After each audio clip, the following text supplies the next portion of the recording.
Hey guys, welcome back to Kalers classes. Last video में हमने company की थोड़ी कैरेक्टरिस्टिक करी थी, 6 वाली पे हम आए थे, तो चलिए उसी से शुरू करते हैं।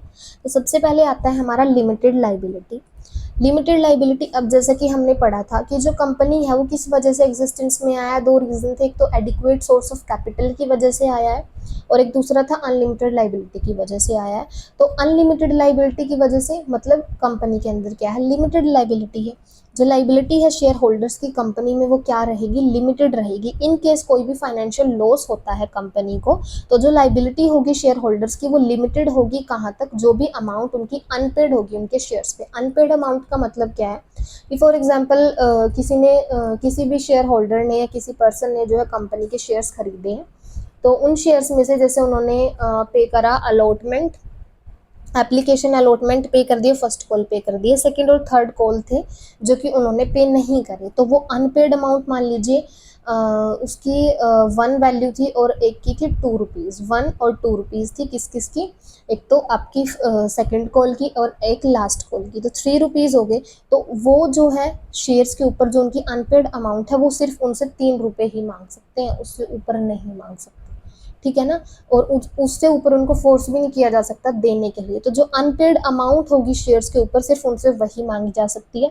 एंड इफ क्या उनकी पर्सनल प्रॉपर्टी यूज नहीं होगी, और अगर जो कंपनी है लिमिटेड बाय गारंटी, किसी भी मेंबर ने, किसी शेयर होल्डर ने गारंटी दी है कि इफ कंपनी को लॉस होता है तो मैं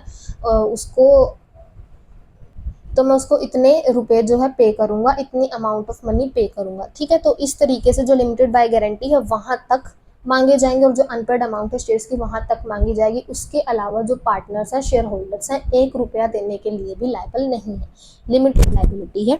उसके बाद हमारा आता है नंबर ऑफ मेंबर्स। अब जो मिनिमम नंबर ऑफ मेंबर है पब्लिक कंपनी के केस में वो 7 होने चाहिए। ज़्यादा से ज़्यादा कितने भी हो सकते हैं, जितने शेयर इशू करे जाएंगे पब्लिक कंपनी में उतने ही शेयर होल्डर्स हो सकते हैं, लेकिन कम से कम 7 होंगे। और प्राइवेट कंपनी के केस में अगर हम देखें तो कम से कम 2 मेंबर होने चाहिए और ज़्यादा से ज़्यादा प्राइवेट कंपनी में कम से कम 2 होनी चाहिए और ज़्यादा से ज़्यादा 200 होंगे, 200 होंगे। उसके एम्प्लॉयज़ उसमें शामिल नहीं होंगे, उसके मेंबर उसमें शामिल नहीं होंगे। 200 मैक्स है प्राइवेट में, ठीक है। और जो हमारा पब्लिक है उसमें कोई भी लिमिट नहीं है, पब्लिक में जितने शेयर्स इशू करोगे उतने ही शेयर होल्डर हो सकते हैं। उसके बाद आता है हमारा रिप्रेजेंटेटिव मैनेजमेंट। रिप्रेजेंटेटिव मैनेजमेंट का मतलब क्या है कि कोई एक पर्सन रिप्रेजेंट करेगा।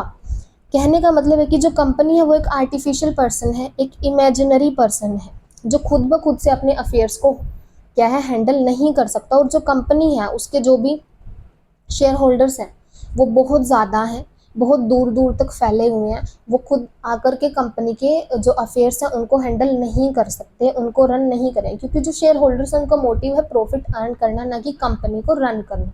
सो बेसिकली जो शेयर होल्डर्स हैं वो किसी रिप्रेजेंटेटिव को अपॉइंट करते हैं कि कंपनी के अफेयर्स को वो पर्सन संभालेगा। तो कंपनी के अंदर रिप्रेजेंटेटिव मैनेजमेंट होता है। उसके बाद आता है हमारा लिमिटेशन ऑफ एक्शन। अब जो एक कंपनी है, लिमिटेशन ऑफ एक्शन मीन्स जो कंपनी है उसकी कुछ लिमिट्स हैं एक्शन की, किन्हीं लिमिट्स के अंदर अंदर वो एक्शन ले सकती है, एक्ट कर सकती है, उससे बाहर वो नहीं जा सकती। तो एक कंपनी जो है वो इनकॉर्पोरेट है, लॉ के अकॉर्डिंगली उसके प्रोविजंस को फॉलो करते हुए। कुछ ऐसे हमारे डॉक्यूमेंट्स होते हैं जैसे प्रोस्पेक्टस हो गया और हमारा मेमोरेंडम ऑफ एसोसिएशन हो गया, जिसमें जो कंपनी है उसको लेकर सारी डिटेल्स होती हैं। प्रिंसिपल डॉक्यूमेंट बोला जाता है मेमोरेंडम ऑफ एसोसिएशन को। उसमें लिखा होता है कि जो कंपनी है वो कौन से फील्ड ऑफ एक्टिविटी में एंगेज है, क्या क्या वो कर सकती है, क्या उसके राइट्स हैं, क्या उसके ऑब्लिगेशन है, सब कुछ उसमें मेंशन होता है। वो जो है आपका वो डॉक्यूमेंट जो है वो लिमिट सेट कर देता है कंपनी के लिए, बाउंड्रीज बना देता है, जिससे बाहर जाकर, जिससे बियॉन्ड कंपनी कोई भी काम नहीं कर सकती है, ठीक है ना। तो इस तरीके से होता है, उसी स्फीयर ऑफ अथॉरिटी के अंदर उसको काम करना होता है। अगर उससे बाहर जाती है तो जो कंपनी है वो अपने प्रोविजंस को वॉयलेट कर रही है, तो कोई भी पर्सन जो है उस पर केस कर सकता है कि जो कंपनी है वो बाहर जा रही है, एंड देन कंपनी बंद हो सकती है। तो लिमिटेशन ऑफ एक्शन, ठीक है। तो लिमिट्स के अंदर रहकर कंपनी को काम करना होता है। उसके बाद हमारा आता है ट्रांसफरेबिलिटी ऑफ शेयर्स। तो यहाँ पर जो है ट्रांसफरेबिलिटी ऑफ शेयर्स का मतलब है कि जो कंपनी है उसमें शेयर्स ट्रांसफर होंगे या नहीं होंगे। अब जो कैपिटल है कंपनी की वो शेयर से बनी होती है, जो कि जिनकी कोई डेफिनाइट वैल्यू होती है, और जो शेयर होल्डर्स हैं वो कंट्रीब्यूट करते हैं, मींस कैपिटल कंट्रीब्यूट करते हैं।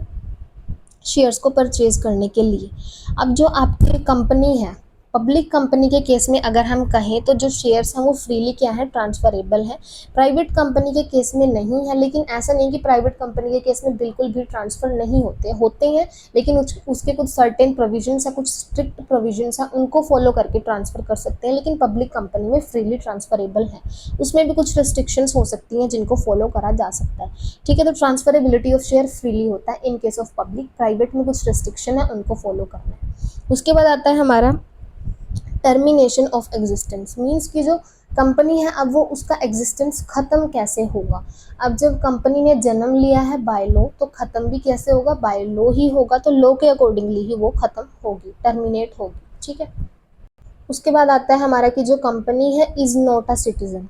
हाँ, हमने माना कि जो कंपनी है वो एक आर्टिफिशियल पर्सन है, नेचुरल पर्सन की तरह सारे काम कर सकती है, लेकिन जो कंपनी है वो एक नेचुरल पर्सन नहीं है, एक ह्यूमन बीइंग नहीं है। जो भी उसके राइट्स होते हैं, जो भी एक सिटीज़न के राइट होते हैं, वो उनको क्या है, उनका फ़ायदा नहीं उठा सकती जो कंपनी है।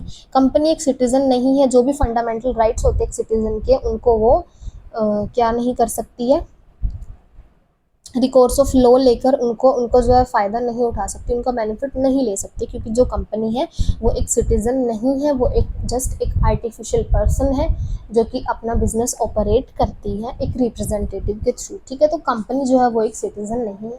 तो यही थी हमारी कैरेक्टरिस्टिक कंपनी की। नेक्स्ट वीडियो में हम पढ़ेंगे लिफ्टिंग द कॉर्पोरेट व्हील क्या है,